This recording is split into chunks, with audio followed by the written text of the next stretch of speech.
Jamaah yang dimuliakan oleh Allah Subhanahu wa taala, ada waktu larangan salat. Kapan waktu larangan salat?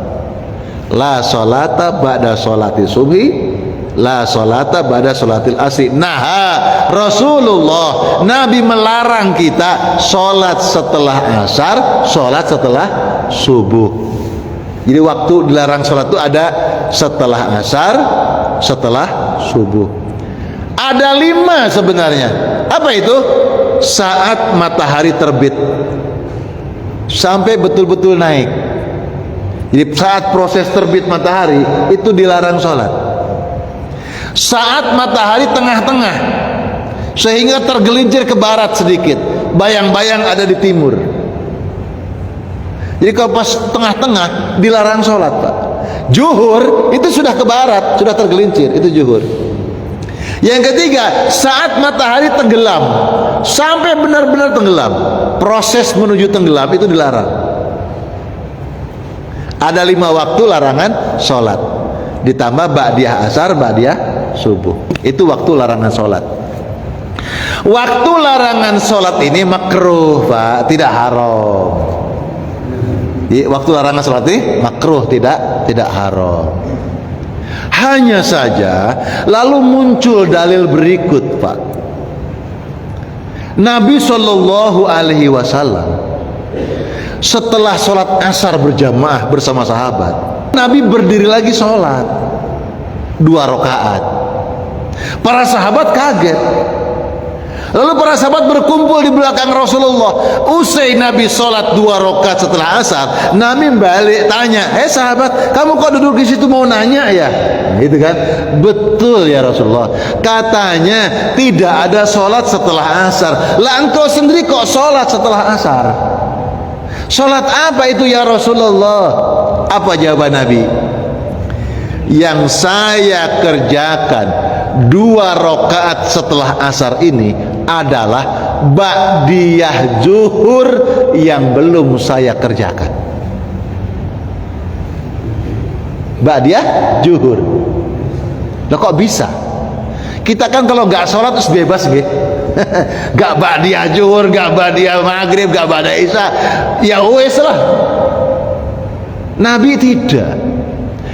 Yang disebut rawatib muakkad yang 10 rakaat tadi, sesibuk apapun Nabi akan mengerjakan sholat. Kalau Nabi tidak sempat mengerjakannya, Nabi akan mengqadhonya, dan bahkan mengqadhonya di waktu larangan sholat sekalipun. Kata Rasulullah, yang saya kerjakan 2 rakaat setelah asar ini adalah ba'diyah zuhur yang belum saya kerjakan. Itu jawaban Nabi. Dalam riwayat yang lain dikatakan, Nabi selesai sholat zuhur dengan sahabat, kedatangan tamu mengundang Rasulullah. Ya Rasulullah, engkau ditimbali di suatu kampung Bani Qais, monggo panjenengan meriku, monggo panjenengan ke sana, diundang di kaum itu. Nabi datang ke sana. Ada orang ingin masuk Islam. Dalam riwayat yang lain Nabi disibukkan oleh kesempatan itu sampai masuk waktu asar, padahal Nabi belum ba'diyah zuhur. Itu ceritanya begitu. Habis sholat zuhur diundang oleh satu kaum, berangkatlah Rasulullah ke Bani Qais sampai datang waktu asar, padahal Nabi belum ba'diyah zuhur. Kemudian Nabi asar masuk ke masjid. Para sahabat sudah duduk-duduk nunggu Nabi. Dan Nabi itu, Masya Allah, Nabi itu tidak ingin menyusahkan sahabat. Jadi kalau Nabi sholat qobliyah asar, berarti sahabat tambah nunggunya nambah lama, karena Nabi masih sholat. Nabi tidak suka menyusahkan sahabat, tidak senang. Kata Nabi, ya sudah qomat, gitu kan? Qomat. Lalu sholat asar berjamaah. Maka dalam riwayat yang lain, yang dikerjakan Nabi setelah asar itu, selain ba'diyah zuhur yang belum Nabi kerjakan, ternyata yang Nabi kerjakan setelah asar itu adalah qobliyah asar. yang belum dikerjakan. Ya karena Nabi masuk, sahabat sudah siap semua, wes qomat ae. Nabi mengalah, qobliyah asarnya dikerjakan setelah asar. Maka dari dalil ini, pertama, qobliyah asar dirahmati oleh Allah, qobliyah asar dibebaskan dari api neraka. Bahkan Nabi sampai mengqadha qobliyah asar. Jangan-jangan qobliyah asar ini termasuk rawatib muakkad. Itu alasannya, Pak. Jadi sampai Nabi mengqadha, bahkan mengqadhanya di waktu yang dilarang. Lalu ada orang, Pak, menyelai, itu kan Nabi, Pak Ustadz. Itu kan Nabi. Kita kan bukan Nabi. Ayo teruskan kalimatnya, jangan koma. Nabi itu masuk surga loh. Itu kan Nabi masuk surga, kita masuk kapok. Jadi kan ada orang, itu kan Nabi, Pak Ustadz, sholat seperti itu. Kita kan bukan Nabi. Oke, saya teruskan. Nabi itu masuk surga loh. Kita bukan Nabi, masuk masuk neraka lah. Enggak, Nabi itu diutus, Nabi itu melakukan sesuatu itu untuk contoh bagi kita, untuk diteladani oleh umat, untuk ditiru oleh umat. Cuma kalau kita jangan dijadikan kebiasaan. Panjenengan tadi masuk masjid misalkan, biasanya qobliyah subuh, dilalah kok agak telat, begitu masuk ternyata qomat. Boleh nanti nih sholat subuh, qobliyah subuh setelah ngaji ini nih, boleh. Karena yang mengerjakan bukannya Rasulullah. Yang kedua, Sauban dari Bani Qais. Jadi sahabat Qais datang ke masjid, loh wis qomat. Akhirnya sholat subuh bersama Rasulullah. Habis sholat subuh, mungkin zikirlah sejenak, lalu dia berdiri sholat 2 rakaat. Setelah sholat 2 rakaat itu, Nabi bertanya, as-sholatani ma'an, bukankah tadi sholat subuh bersama aku? Benar ya Rasulullah, aku sholat subuh bersamamu. Lalu Nabi bertanya, apakah engkau menambah subuh 2 rakaat jadi 4 rakaat? Kata Nabi menyindir begitu. Sahabat ini menjawab, ya Rasulullah, ketika aku masuk masjid, muadzin sudah qomat, sementara aku belum melaksanakan qobliyah subuh, maka yang aku kerjakan 2 rakaat barusan ini ya Rasulullah adalah qobliyah subuh tadi yang belum aku kerjakan. Fasakata Rasulullah, Nabi diam. Diamnya Nabi itu jadi dalil Nabi setuju. Dalam hadis yang lain Nabi menjawab, fala izan, kalau begitu tidak apa-apa, silahkan. Itu ada dalilnya, Pak. Jadi itu tentang ba'diyah asar, ba'diyah subuh. Ada riwayat yang membolehkan seseorang yang belum menunaikan sholat rawatib boleh diqadha sekalipun di waktu yang dilarang sekalipun. Loh, dulu Pak, saya tuh kesusahan, Pak. Ada orang meninggal dunia menjelang asar, Pak. Lalu orang-orang sholat asar berjamaah. Selesai sholat asar diundang oleh tetangga, Pak, nyuwun tolong nyolatkan jenazah. Itu nggak ada yang mau, Pak, jamaah saya itu. Nggak ada yang mau. Sebab dulunya ada ustadz-ustadznya menjelaskan tidak boleh sholat setelah asar, dilarang sholat setelah sholat asar. Nggak ada yang mau, Pak. Saya hanya dengan beberapa orang saya rayu-rayu bapak-bapak itu, Pak, ayo tolong Pak, temenin saya sholat jenazah. Nggak boleh ini, Pak, habis asar nggak ada sholat, nggak boleh, dilarang menyolat, dilarang sholat setelah sholat asar. Begitu, Pak. Lama saya, begitu saya punya kesempatan ngaji, saya jelaskan seperti ini. Saya jelaskan seperti ini.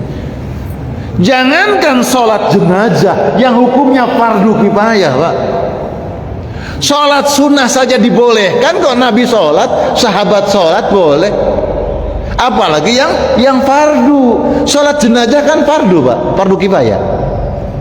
Fardu kifayah itu apa, Pak? Kalau fardu ain kan ada dua. Fardu ain setiap orang wajib.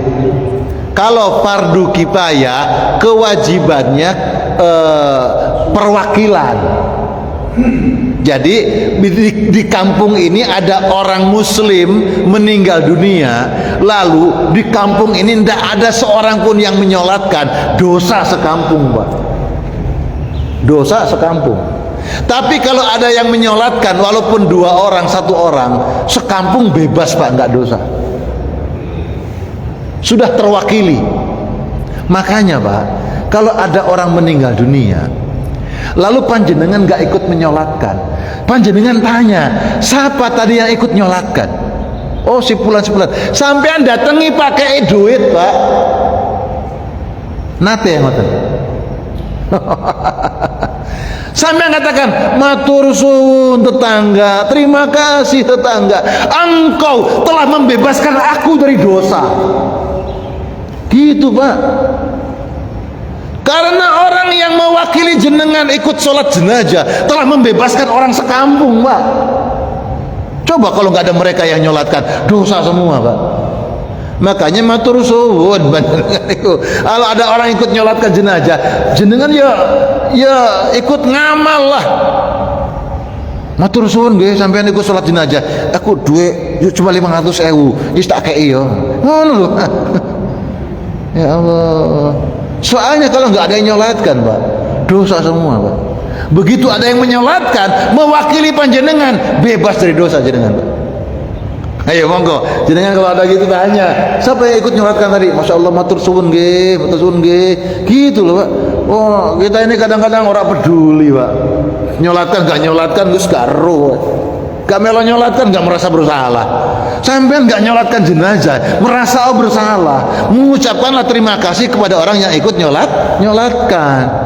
Ayo dirubah nanti kalau ada orang meninggal dunia itu, sampean gak ikut nyolatkan, tako sapa sing melo nyolatkan, datangi, matur suwun nih, matur suwun, aku gak iso nyolatno karena pas ada kerjaan. Gitu loh, Pak. Syukur-syukur ngei duit, ngono, Pak. Paham ya? Masya Allah. Ada waktu larangan sholat, tetapi bagi sholat tertentu boleh, termasuk di waktu larangan itu boleh untuk mengerjakan sholat rawatib, boleh sholat jenazah. Panjenengan masuk ke masjid sore jam 5, terus masuk masjid sholat napa niku? Tahiyatul masjid. Itu kan menjelang maghrib, ya. Menjelang maghrib itu kan setelah asar loh. Itu kan dilarang toh, kan dilarang gitu. Jam 5 itu kan menjelang maghrib, itu kan selesai asar toh, itu kan waktu dilarang toh. Maka para ulama mengecualikan sholat yang ada sebab masuk masjid, sholat tahiyatul masjid boleh. Habis subuh pulang karena sholat id, nanti balik lagi ke masjid. 5:30 sholat tahiyatul masjid boleh. Itu kan waktu dilarang. Sebab masuk masjid boleh sholat tahiyatul masjid. Paham ya? Jadi ada sholat yang dibolehkan sekalipun di waktu yang dilarang. Apalagi di Mekah.